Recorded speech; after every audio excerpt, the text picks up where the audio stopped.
Olá! Hoje a gente vai explorar um livro que, olha, tá dando o que falar. Hipnocrasia. O autor seria um novo nome da filosofia chinesa, Zhang Weixun.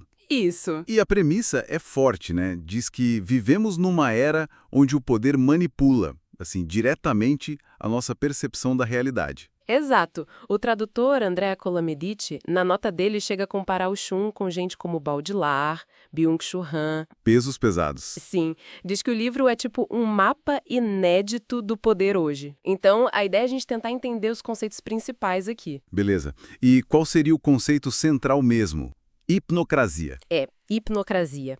E a ideia vai um pouco além da manipulação de informação, sabe? Sugere que a própria realidade ficou meio gasosa. Gasosa? Como assim? É o termo que o livro usa. A distinção entre o que é verdade e o que é mentira, ela meio que perdeu sentido. O sistema atual, segundo o livro, se alimenta justamente dessa coexistência de realidades que não batem, que são incompatíveis. Entendi. Faz sentido pensando em certas coisas que a gente vê por aí. E como isso funcionaria na prática? O livro fala de um sono lúcido? Isso, um sono lúcido ou uma transe funcional. A gente estaria meio que hipnotizado, mas continuando a funcionar no dia a dia. E dá exemplos. Cita figuras como, sei lá, Trump ou Musk. Um deles esvaziaria a linguagem de significado, usando o que o livro chama de significantes vazios, né? Palavras que podem querer dizer qualquer coisa. Uhum.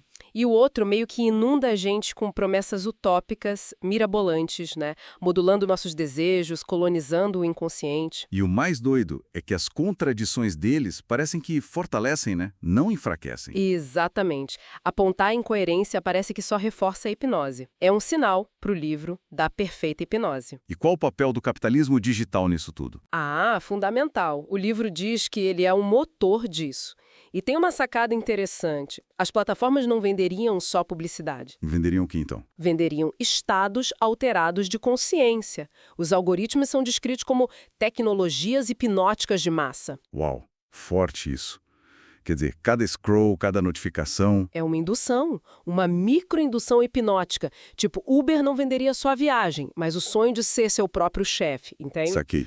E a Amazon não entrega só o produto. Entrega microdoses de satisfação dopamínica. É uma mudança de foco. O controle não é mais tanto dos meios de produção, mas direto das mentes, das percepções. Isso mexe com a nossa própria formação como sujeitos, né? Com certeza.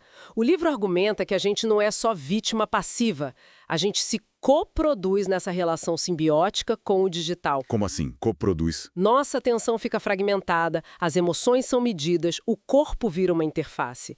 Daí surge o que ele chama de sujeito hipnocrático. Que seria? Mais plástico, talvez mais adaptável a esses estados múltiplos, mas também mais suscetível. E teria como resistir? O livro aponta alguma saída? Aponta. Mas não seria buscar uma suposta autenticidade perdida lá atrás, sabe?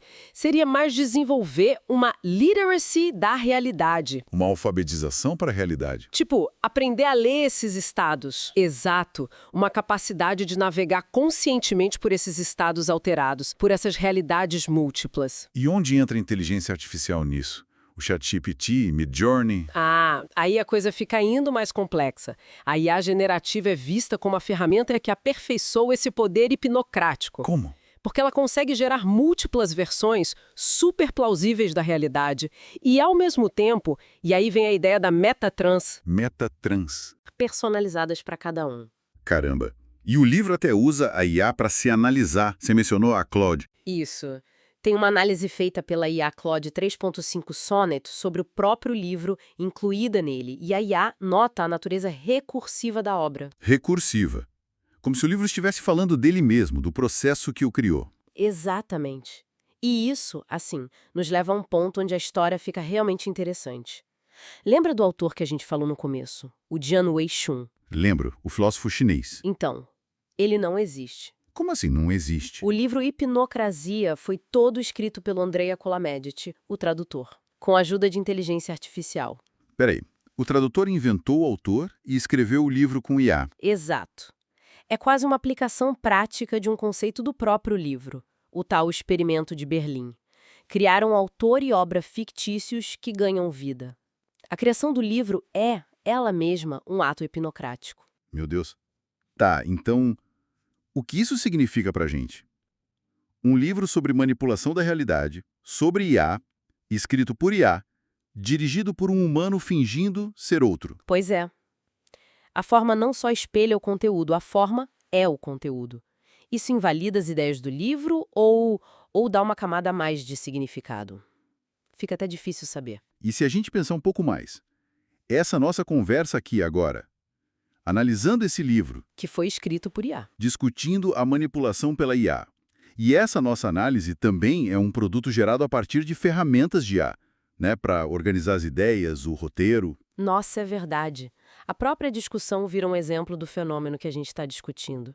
Fica tudo meio vertiginoso. Totalmente. Levanta umas questões bem profundas sobre autoria, né, autenticidade, e sobre as ferramentas que a gente usa para tentar entender esse mundo cada vez mais mediado pela IA. Fica a reflexão, então, se uma análise da hipnocracia, mesmo que criada ou auxiliada por IA, parece fazer sentido, parece relevante, o que isso diz sobre a nossa relação com o conhecimento que vem dessas fontes? Uhum. Talvez desenvolver essa tal literacia da realidade, essa consciência onírica que o autor fictício sugere, seja mesmo o único caminho, né? Para a gente conseguir navegar num futuro que a gente está co-criando com essas inteligências não humanas. Incluindo as que ajudam a gente a entender esse próprio futuro. É uma questão para a gente continuar pensando, com certeza.